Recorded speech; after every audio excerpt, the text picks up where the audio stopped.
Good morning class 10। आज के हम लोग इस वीडियो में साइंस में बायोलॉजी का चैप्टर लास्ट जो है 7 चैप्टर हाउ ऑर्गेनिज्म रिप्रोड्यूस।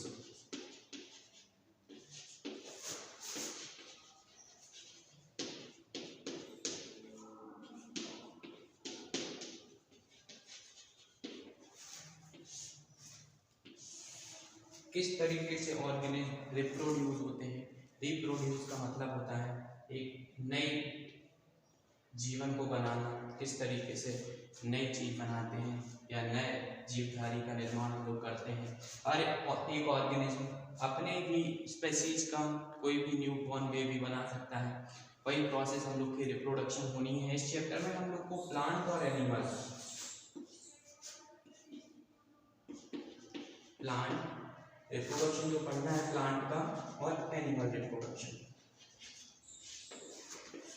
यानी कि प्लांट्स कैसे रिप्रोड्यूस होते हैं और एनिमल किस तरीके से रिप्रोड्यूस होते हैं। ये चैप्टर ऑफलाइन क्लासेस में काफ़ी हो गया था स्टार्टिंग से। बाकी फिर से एक बार हम लोग शॉर्ट में देखते हैं इस चैप्टर को, किस तरीके से जो ऑर्गेनिज्म होते हैं, ऑर्गेनिज्म का मतलब जिनमें जीवन होता है, जीवधारी जो होते हैं वो कैसे रिप्रोड्यूस होते हैं। प्लांट्स भी आते हैं उसमें और एनिमल भी आते हैं। तो सबसे पहला क्वेश्चन इसमें हम लोग देखते हैं कि यूनिसेक्सुअल फ्लावर और बाइसेक्सुअल फ्लावर।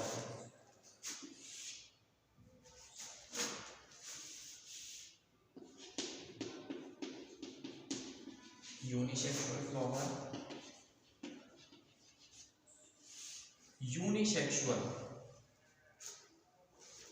यूनिसेक्सुअल का मतलब ऐसे फ्लावर या ऐसे जो प्लांट्स होते हैं, फ्लावर कि उसका जो रिप्रोडक्शन पार्ट होता है, जहाँ से रिप्रोडक्शन प्रोसीड होता है, वो फ्लावर ही होता है किसी भी प्लांट में।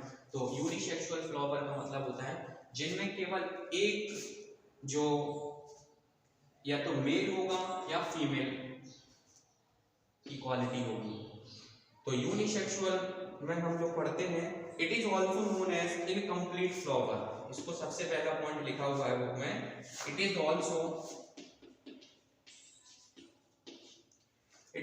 नोन एज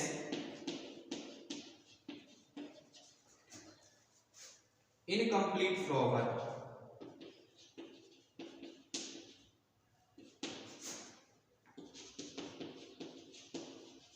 इसका मतलब क्या हुआ, ये कंप्लीट फ्लावर नहीं माना जाता है, इसको हम लोग इनकम्प्लीट मानते हैं। क्यों? क्योंकि जैसा कि अभी मैंने बोला था, इसमें या तो मेल की प्रॉपर्टी होगी या फीमेल की प्रॉपर्टी होगी, इसीलिए इसको यूनिसेक्सुअल फ्लावर के नाम से जाना जाएगा। इनमें जो फ्लावर की कैटेगरी रखेंगे सेक्स की, वो यूनिसेक्सुअल बोलेंगे इसको। दूसरा, इट कंटेन्स आइदर मेल, देखो वही चीज लिखी हुई है, इट कंटेन्स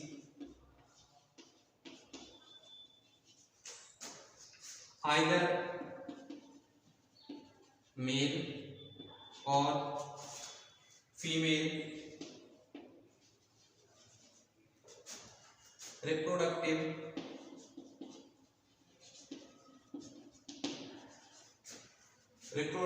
सिस्टम। नोट करते हैं चलें सब लोग अच्छे।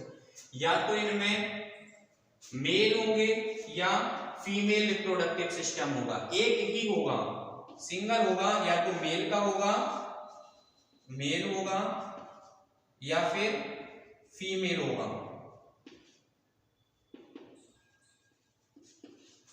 ये लिखा हुआ है मेल और फीमेल, सही से जो यूनिसेक्सुअल होगा उनमें या तो मेल होगा और या फीमेल होगा, दोनों नहीं होंगे। इन दोनों में एक ही होगा जो रिप्रोडक्टिव सिस्टम होगा, इसमें यूनिसेक्सुअल फ्लावर में। दूसरा,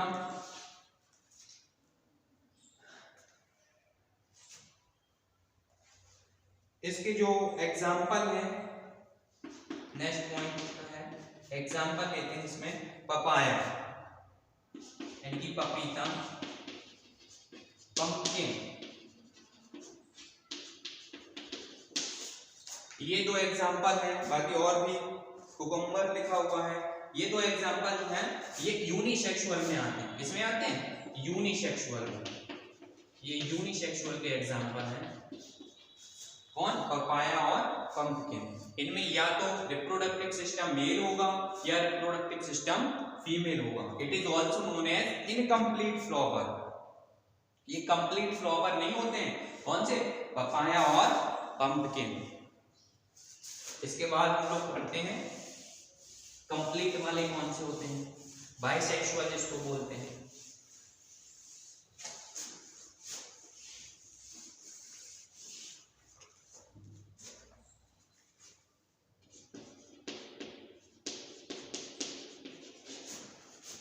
बाइसेक्सुअल फ्लावर ऐसे फ्लावर जिनमें दोनों होते हैं। जिनमें कौन से होंगे? Male and female both are present. ऐसे फ्लावर जिनमें मेल और फीमेल और जो रिप्रोडक्टिव सिस्टम होते हैं दोनों प्रेजेंट होते हैं उनको हम लोग बोलेंगे bisexual. It is also known as complete flower. इनको अपन लोग क्या बोलते हैं? It is also known as complete flower. Complete flower क्यों बोलते हैं? क्योंकि इन्हें किसी दूसरे की जरूरत नहीं है, इनमें मेल और फीमेल दोनों हैं। It is also known as complete flower. दूसरा पॉइंट है it contains both male and female. जो लिखा हुआ है ऊपर, it contains both male and female reproductive system.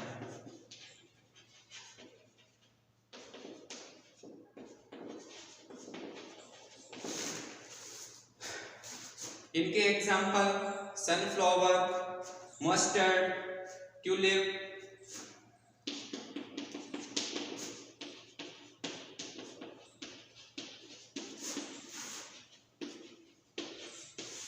ये इनके दो एग्जाम्पल हैं। उनका पपाया और पंपकिन था, इनका सनफ्लावर और मस्टर्ड मशरूम और सूरजमुखी का जो फूल होता है जिसको सनफ्लावर के नाम से जानते हैं।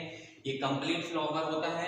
इनमें जो रिप्रोडक्टिव सिस्टम होते हैं वो मेल और फीमेल दोनों लाई करते हैं। जबकि जो यूनिसेक्सुअल होता है यानी कि जो पपाया था और पंपकिन था उन दोनों में हम लोग का मेल होगा या तो फीमेल होगा, दोनों साथ में कंप्लीट फ्लावर नहीं थे। इस तरीके से आज हम लोग ने यूनिसेक्सुअल और बाइसेक्सुअल फ्लावर में डिफरेंस समझा। इसके बाद का हम लोग देखो नेक्स्ट टॉपिक है अपना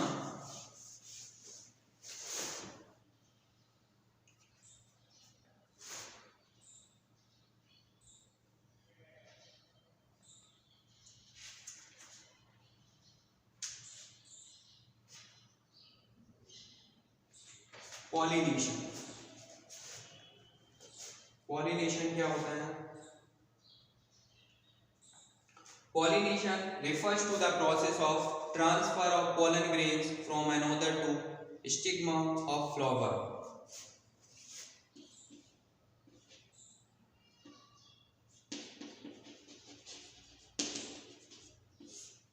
Pollination की definition, pollination refers to the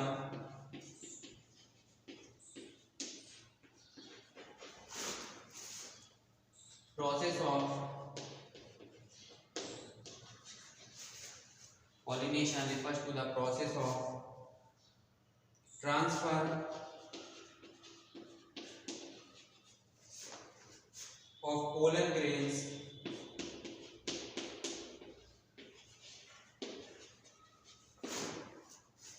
from another to stigma of flower.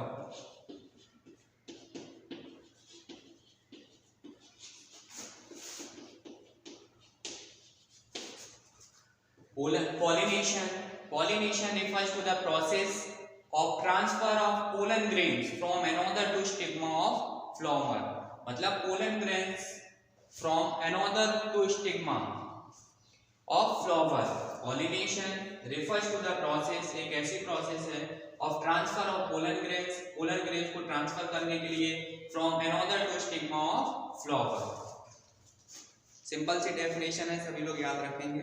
उसके बाद फर्टिलाइजेशन.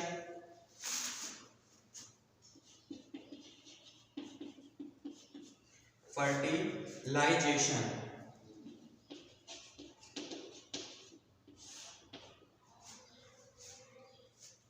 Fertilization refers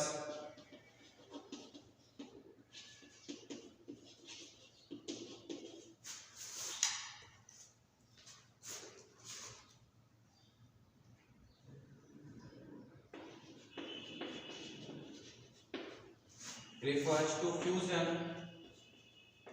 सभी बच्चे लिखते चले इसको जो देख रहे हैं video. Fusion of male and female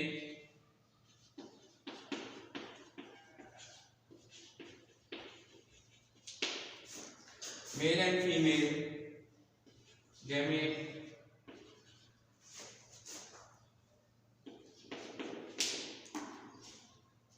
to form of zygote.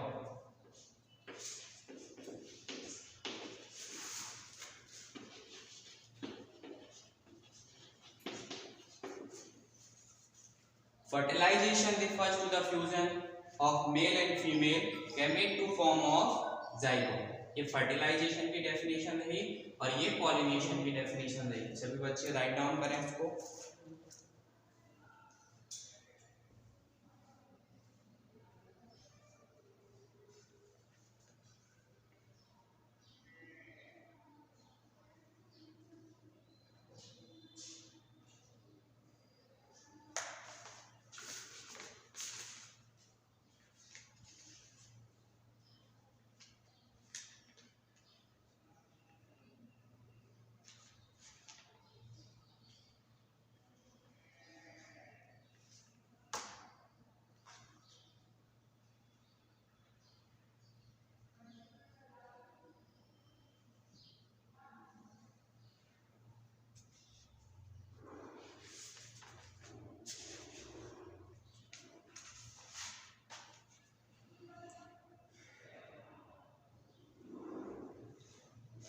इसके बाद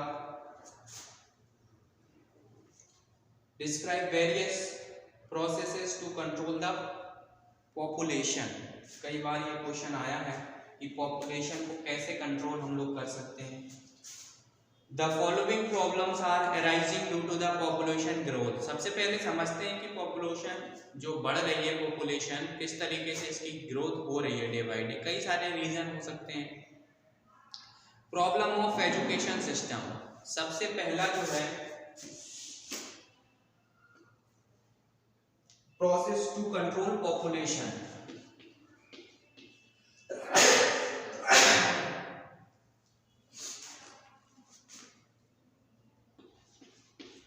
प्रोसेस टू कंट्रोल पॉपुलेशन.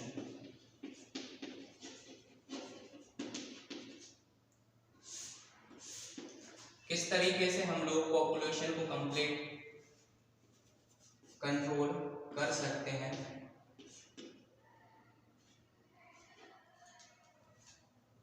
सबसे पहला नंबर जो बुक में लिखा हुआ है, problem of education system.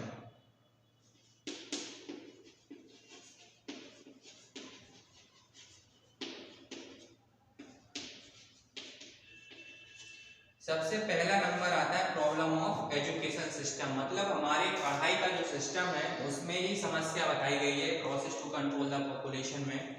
In the population, in the proportion of the growing population there is lack of educational instructions and also are institution and resources available in the school. For example, room of school, furniture, gardens for applying are not enough for increasing population. School में बहुत बड़ा school होना, बहुत बड़ा ground होना, बहुत बड़े room होना, सारा सेटअप होना, केवल यही मतलब नहीं होता है स्कूल होने का। स्कूल का मतलब होता है कि एजुकेशन सिस्टम बेटर होना चाहिए, तभी एक अच्छा स्कूल माना जाता है। क्योंकि स्कूल का मेन पर्पस होता है एजुकेशन देना। भले ही कितनी बड़ी ही बिल्डिंग क्यों ना बनी हो, कितने बड़े रूम क्यों ना बने हो, कितना ही बड़ा ग्राउंड क्यों ना पड़ा हो, बहुत सारे टीचर क्यों ना हो, अगर वो टीचर पढ़ाएंगे नहीं तो बच्चों को पोटेंशियल कुछ नहीं मिलेगा। इसका मतलब एजुकेशनल सिस्टम हम लोग को पहले बेटर करना होगा, तभी हम लोग पॉपुलेशन को कंट्रोल कर सकते हैं। एजुकेशन से मतलब जब तक लोग शिक्षित नहीं होंगे तब तक उनका माइंड डेवलप नहीं होगा। माइंड डेवलप नहीं होगा तो थॉट्स नहीं आएंगे माइंड में बहुत अच्छे, और जो चला आ रहा सिस्टम वही चलता जाएगा। इस तरह से सबसे पहले जो प्रॉब्लम बताई गई है कि एजुकेशन सिस्टम को ठीक करना होगा, तभी हम लोग पॉपुलेशन को कंट्रोल कर सकते हैं, अदरवाइज नहीं कर सकते। इन एम्प्लॉयमेंट प्रॉब्लम, सबसे पहले अनएम्प्लॉयमेंट की जो बहुत ज्यादा लोग जो है वो अनएम्प्लॉयमेंट है, यानी कि एम्प्लॉयमेंट की प्रॉब्लम है, रोजगार नहीं है लोगों के पास।